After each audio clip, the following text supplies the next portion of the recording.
হচ্ছে পায়ে, আর টিপের দাম মাত্র 1 টাকা হলেও তার স্থান কপালে। ইতিহাস সাক্ষী, লবণে কখনো পোকা ধরেনি, কিন্তু মিষ্টিতে প্রতিদিনই ধরে, আবার পিঁপড়াও ছাড়ে না। মানুষ সোজা পথে চলতে চায় না, বাঁকা পথেই আগ্রহ বেশি।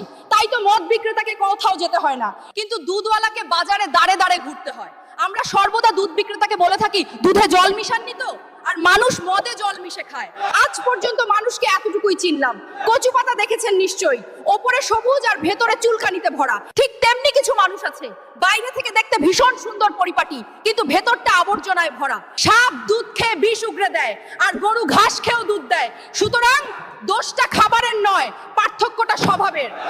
নিজের যোগ্যতা নিয়ে কখনো অহংকার করবেন না। মনে রাখবেন, পাথর কিন্তু নিজের ওজনের জন্য জলে ডুবে যায়। কি আজব দুনিয়া জানেন? যার চোখে ঘুম আসে তার কাছে ভালো বিছানা নেই, আর যার কাছে ভালো বিছানা আছে তার চোখে ঘুম নেই। যার মনে দয়া আছে